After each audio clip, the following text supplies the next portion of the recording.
오늘 본문 말씀 보시면 마태복음 9장 마지막 부분이죠. 이 8장하고 9장에 기록된 이 주님의 치유 사역을 결론 짓고 있는 그런 내용이 담겨진 본문입니다.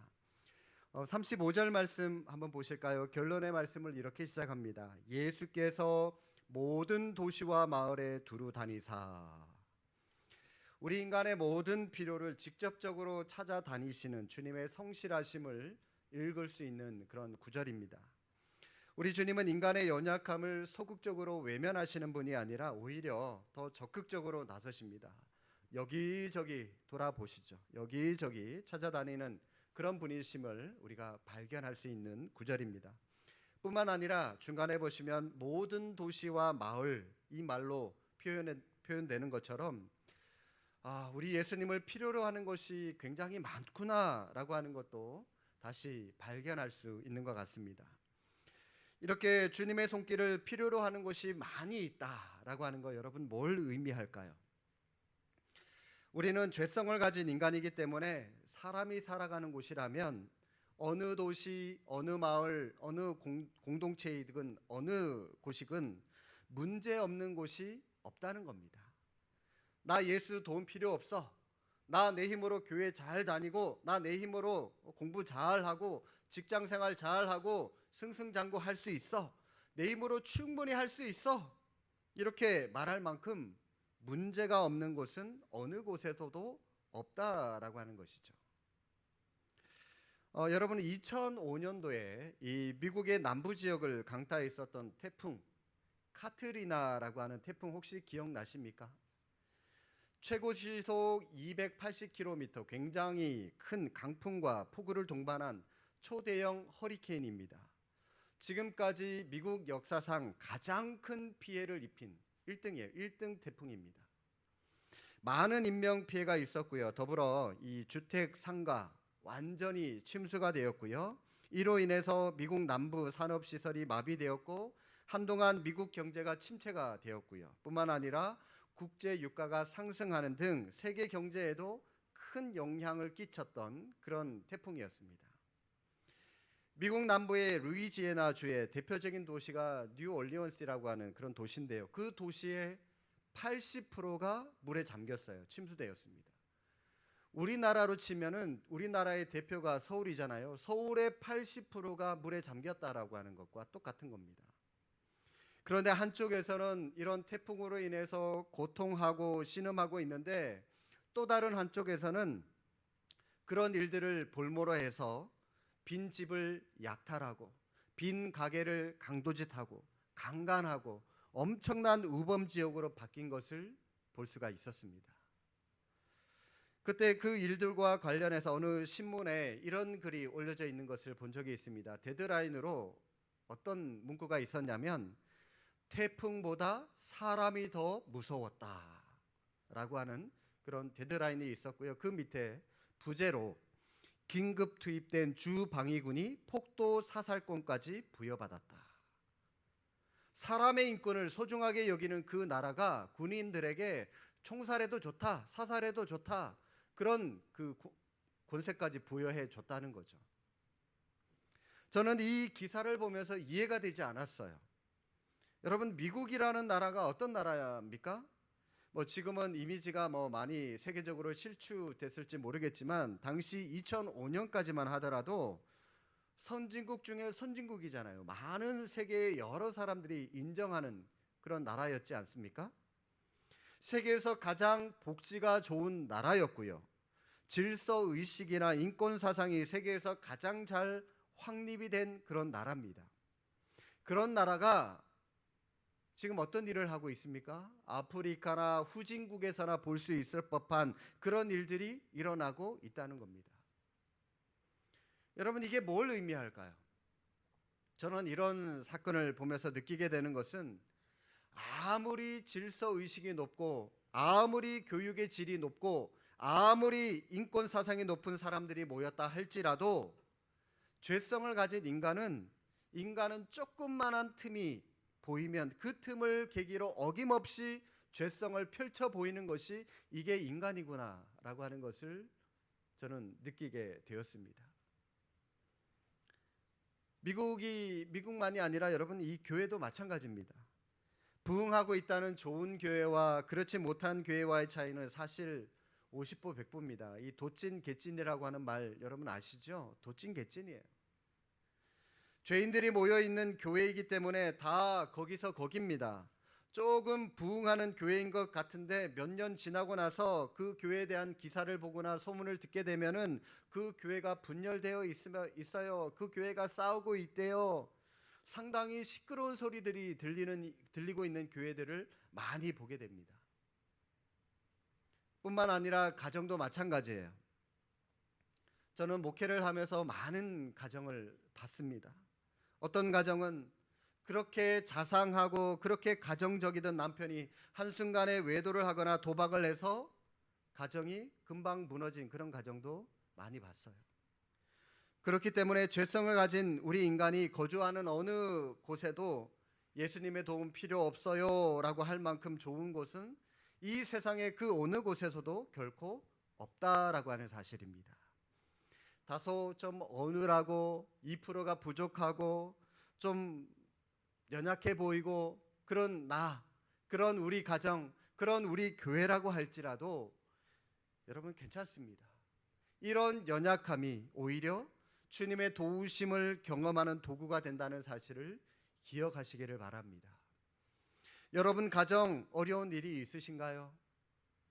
사업을 하는데 답답하게 잘 풀려지지 않는 어떤 문제가 장애물이 있습니까? 어떤 일을 해야 되는데 꽉 막혀 있습니까? 지금이야말로 두루두루 그런 연약한 자들을 찾아다니시면서 약한 자를 도우시는 우리 주님께서 주목하기에 딱 좋은 환경이라고 하는 사실을 감사함으로 오히려 받으실 수 있기를 바랍니다. 주님이 이렇게 두루두루 모든 도시와 마을을 다니시면서 연약한 사람들을 만나주시고 그들을 치료해 주시는데 35절에 다시 한번 보십시오. 예수님께서 행하시는 일을 크게 세 가지로 요약을 하고 있습니다. 35절 우리 함께 한번 읽어보겠습니다. 예수께서 모든 도시와 마을에 두루 다니사 그들의 회당에서 가르치시며 천국 복음을 전파하시며 모든 병과 모든 약한 것을 고치시니라. 주님께서 공생애 동안 많은 사역을 하셨지만 주님이 하신 일 크게 세 가지로 압축하고 요약해서 말씀하고 있습니다. 정리하고 있습니다. 크게 세 가지 어떤 일을 하셨다고요? 가르치시고 전파하시고 고치시는 일을 하셨습니다. 한번 동그라미 한번 쳐보십시오. 가르치시는 티칭의 사역, 전파하시는 프리칭의 사역, 고치시는 힐링의 사역. 티칭, 프리칭, 힐링 이 세 가지의 사역을 우리 주님께서 하셨습니다. 이 가르치고 전파하셨다라고 하는 것은 복음을 가르치고 복음을 전파하셨기 때문에 우리의 영적인 문제를 다루는 것이라고 한다면 이 고치고 치료하는 사역은 우리 육신의 필요를 돕는 그런 사역이라고 정리할 수가 있을 겁니다. 모든 병과 모든 약한 것을 고치시니라. 주님은 우리에게 복음만을 전파하시고 복음만을 가르쳐 주신 것이 아니라 우리의 육신의 연약함도 고쳐주시고 회복시켜 주시는 분이다라고 하는 사실입니다. 저도 오늘 이 말씀을 토대로 우리 성도님들이 하나님의 은혜를 균형 있게 경험할 수 있기를 주님의 이름으로 축복합니다. 여러분의 영혼 회복하고 하나님의 백성으로 이 복음 듣고 이 땅 가운데 기쁨으로 살아가는 것 필요합니다. 그러나 그건 못지않게 이 땅에서의 필요한 육신의 필요도 하나님의 은혜로 체험받고 살아가는 것 이것도 필요하다라고 하는 겁니다. 여러분의 영혼은 물된 동산같이 풍요로운 은혜를 날마다 경험하면서 살아가고 있는데 그런데 가난에 찌들어 있고 질병에 찌들어 있으면서 어떻게 여러분 손을 댈 수 없을 정도로 신음하는 분들이 계신다면 하나님 앞에 부르짖음으로 말미암아 여러분의 육신의 필요도 채워주시는 하나님의 은혜를 경험하며 누리며 살아갈 수 있기를 주님의 이름으로 축복합니다. 그래서 요한 3서 2절에 이렇게 말씀하시죠. 사랑하는 자여 내 영혼이 잘됨 같이. 이게 먼저예요. 이게 먼저. 우선순위는 우리의 영혼이 먼저 잘 되는 겁니다. 내 영혼이 잘됨 같이, 그리고 나서 내가 범사에 잘 되고 간건하기를 내가 간구하노라. 영혼이 잘됨으로 말미암아 그 결과물로 내 삶 속에서 누리는 가정과 직장생활 모든 것에서도 풍성한 하나님의 은혜가 있게 되기를 기도한다라고 말씀하고 있는 것입니다. 이 요한 3서 2절의 은혜도 여러분들에게 있기를 주님의 이름으로 축복합니다. 그런데 여러분, 예수님께서 어떻게 이렇게 귀하게 사역할 수 있었을까요? 이렇게 귀하게 많은 사람들을 직접 일일이 다 찾아다니시면서 하나님의 말씀을 전하고 복음을 가르치시고 힐링의 사역을 하시는 것, 여러분, 예수님께서 그렇게 할 수 있었던 원동력이 무엇일까요? 36절 말씀입니다. 무리를 보시고 불쌍히 여기시니, 바로 이거예요. 무리를 보시고 불쌍히 여기시니, 주님의 이 불쌍히 여기시는 이 마음이 기적을 베푸시고 병든 자를 찾아가서 고쳐주시고 영혼이 피폐한 자들을 회복시켜 주시는 원동력이 되었다라고 말씀하고 있습니다. 시편 103편 12절에서 14절에 이런 말씀이 있습니다. 동이 서에서 먼 것 같이 우리의 죄가를 우리에게서 멀리 옮기셨으며, 그 다음 여러분 잘 들어보시고요. 앞에 나와 있는 자막도 여러분 한번 잘 보십시오. 여기서부터가 중요합니다. 아버지가 자식을 긍휼히 여김같이 여호와께서는 자기를 경외하는 자를 긍휼히 여기시나니, 이는 그가 우리의 체질을 아시며 우리가 단지 먼지뿐임을 기억하심이로다. 아이들이 아빠를 좋아하는 것이 아빠이기 때문에 좋아하는 것도 분명히 있습니다만은, 그러나 아빠가 와요. 그러면은 아이들이 뭐라고 얘기를 하죠? 아빠 하고 달려가면서 치킨, 아빠 달려가면서 피자. 아빠보다는 아빠의 선물이 더 관심이 있는 것을 보이면서도 그게 밉지가 않아요. 야속하지가 않습니다. 오히려 그런 아들이, 그런 딸이 더 귀엽고 사랑스럽고 아무리 철없는 소리를 한다 할지라도 웃음이 나오는 그 마음이 아빠의 마음이라는 거죠. 바로 하나님이 우리를 사랑하시는 그 마음의 모체가 바로 이것 때문입니다. 아버지가 자식을 긍휼히 여김같이, 우리를 긍휼히 여기는 그 마음, 불쌍히 여기는 마음. 우리가 실수를 하거나 죄를 지으면 곧바로 달려와서 우리에게 진노를 바라시거나 화를 내시는 것이 아니라 먼지와 같은 연약한 우리의 체질을 아시는 주님, 흙과 같이 금방 부서지기 쉬운 우리의 체질을 아시는 그 하나님께서 우리를 오히려 불쌍히 여기시는 아버지, 그 하나님 아버지가 우리의 아버지다라고 하는 사실입니다. 그런데 불행하게도 이 좋으신 예수님의 긍휼하심을 제대로 누리지 못하고 살아가는 사람들이 오늘날 교회 안에 너무나도 많이 있는 것 같습니다. 우리가 지금까지 8장 9장을 통해서 쭉 살펴봐 왔던 이 바리새인들처럼 정작 하나님의 은혜를 기대하고 고대하면서도 하나님의 은혜를 예수님을 통해서 부어줬음에도 불구하고 이 바리새인들은 그 은혜를 깨닫지 못하고 있잖아요. 바로 교회 안에도 그런 바리새인들처럼 하나님의 은혜를 제대로 누리지 못하는 사람들이 너무나도 많이 있다는 겁니다. 그런데 예수님의 긍휼하심을 누리며 우리가 그 기쁨 가운데 이 땅을 살아가기 위해서 우리가 갖추어야 할 두 가지 조건이 있습니다. 그 조건이 뭘까요?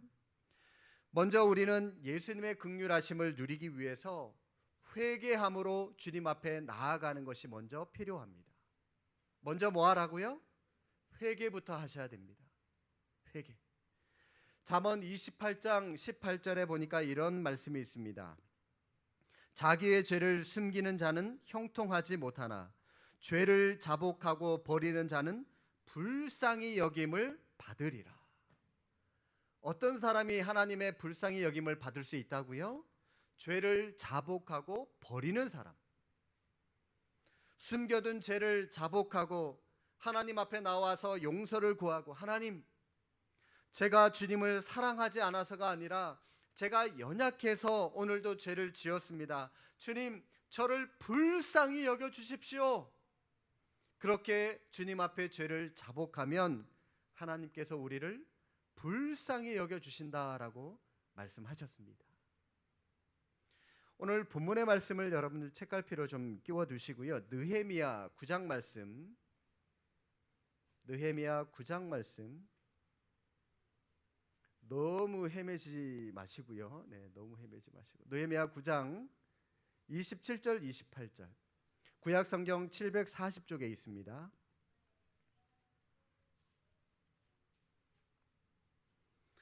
느헤미야 9장 27절 28절 말씀.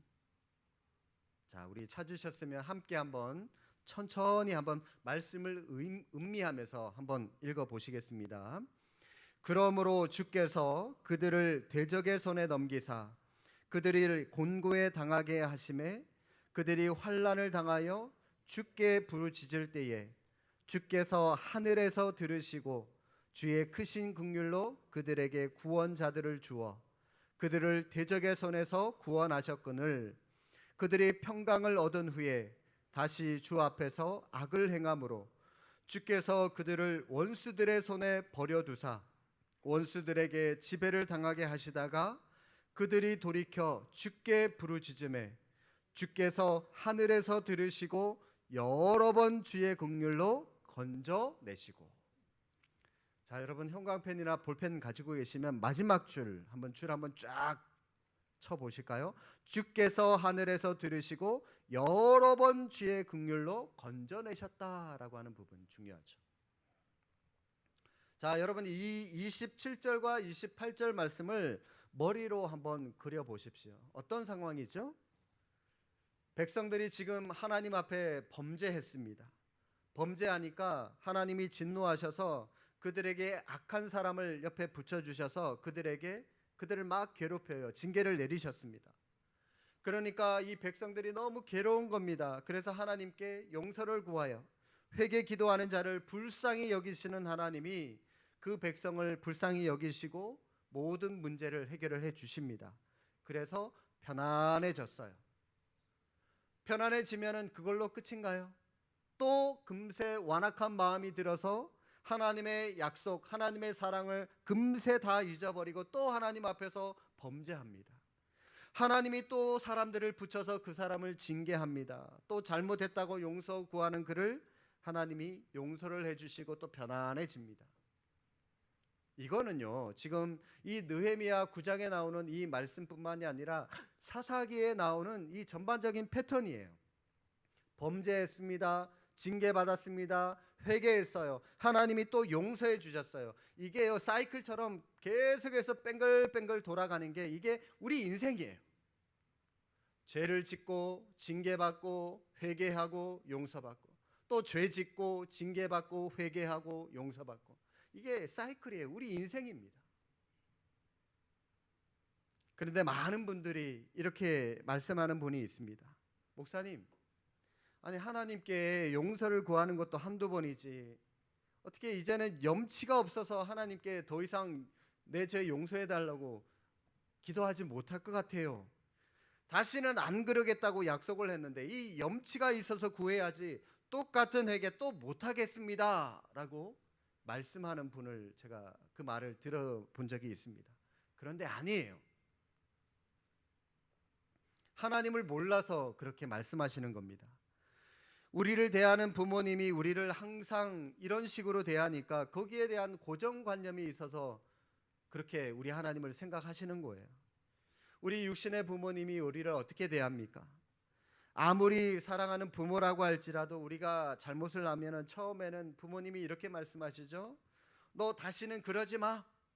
내가 너 사랑하니까 이번만은 처음이니까 용서해 줄게. 그럽니다. 그런데 그 다음에 우리가 이 자녀가 똑같은 죄를 또 지었어요. 그러면 부모님이 어떻게 하죠? 당장 종아리 걷어. 이게 우리 육신의 부모님이잖아요. 그렇죠? 여러분이 아무리 너그러운 부모라고 할지라도 자녀가 반복해서 짓는 죄에 대해서, 잘못에 대해서 용서한다라고 하는 것은 사실 어려운 일입니다.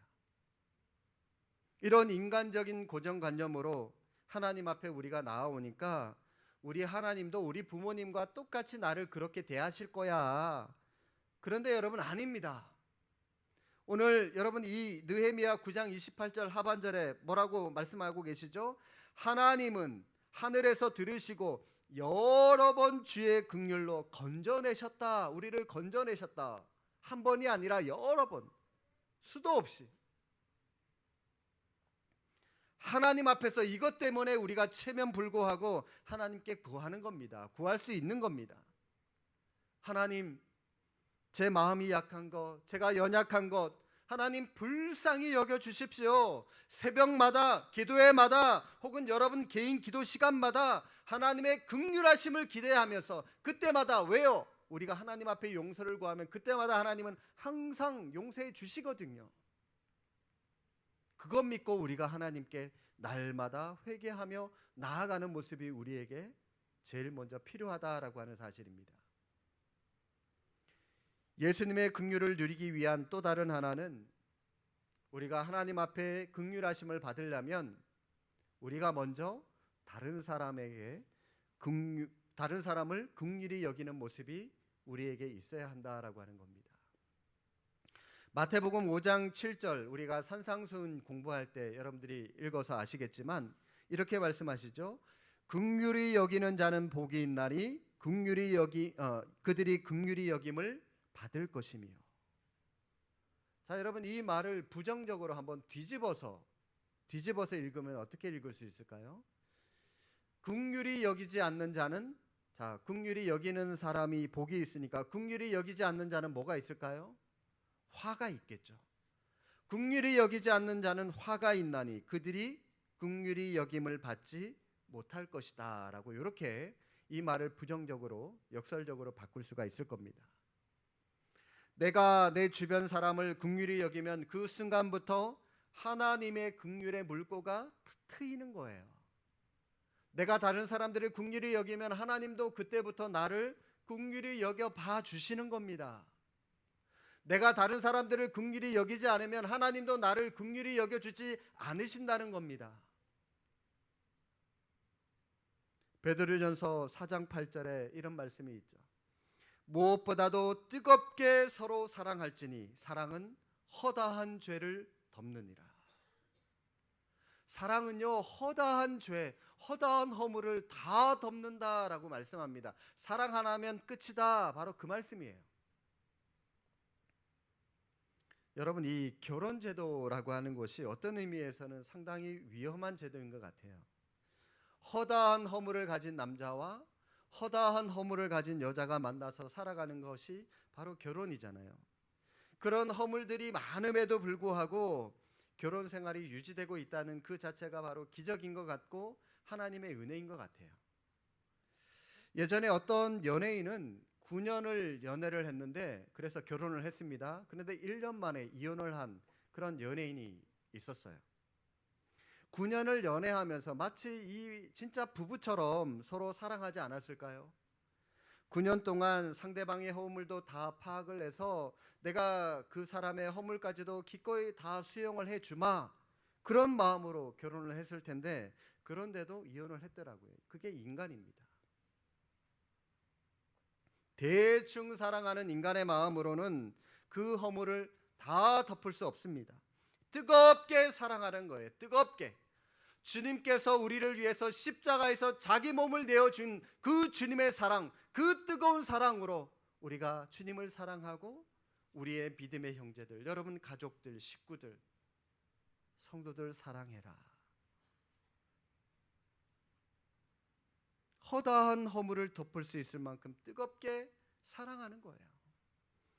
배우자를 긍휼히 여기는 마음, 불쌍히 여기는 마음이 회복되면 여러분 가정이 그날부터 천국으로 변화되게 될 줄로 믿습니다. 비단 부부나 가정 문제뿐만이 아니라 이 시간 예배드리고 있는 우리 서로도 마찬가지입니다.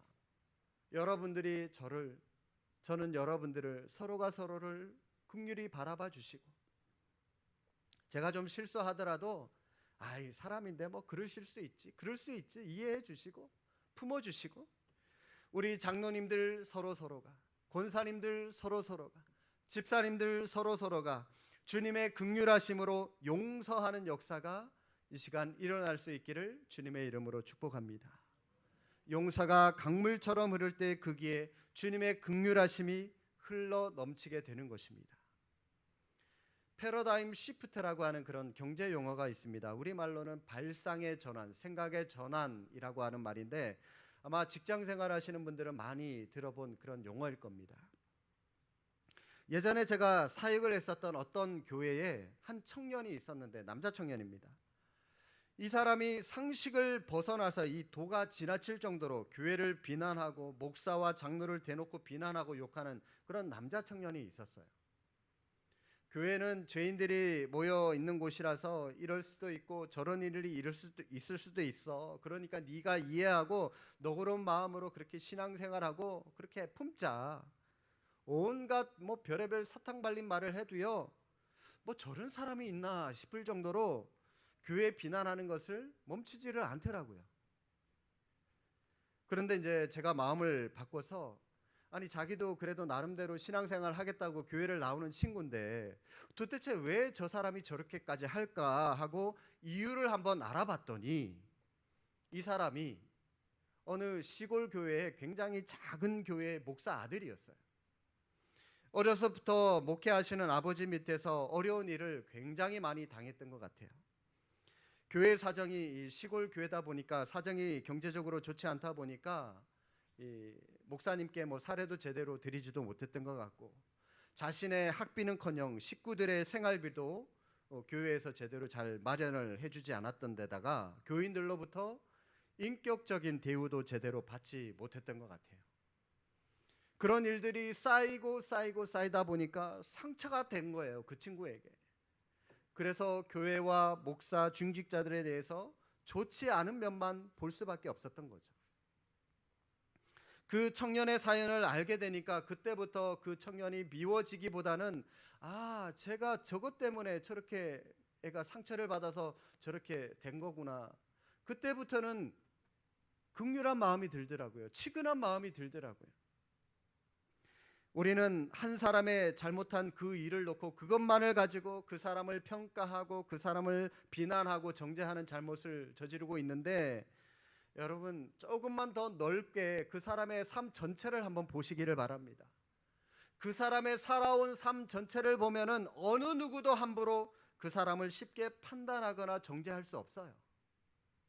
이렇듯 우리가 하나님의 은혜를 받은 사람이라면 우리는 그 사람의 한 부분만을 놓고 그 사람을 바라보는 것이 아니라 전체를 보는 눈을 가지고, 아, 저 사람이 저래서 상처를 가져서 저렇게 행동하는구나.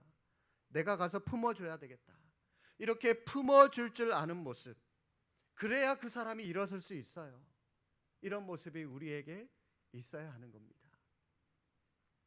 저는 이 청년의 모습이나 또 그 청년을 대하는 사람들의 모습이 오늘날 우리 한국교회의 축소판이라고 하는 생각이 듭니다.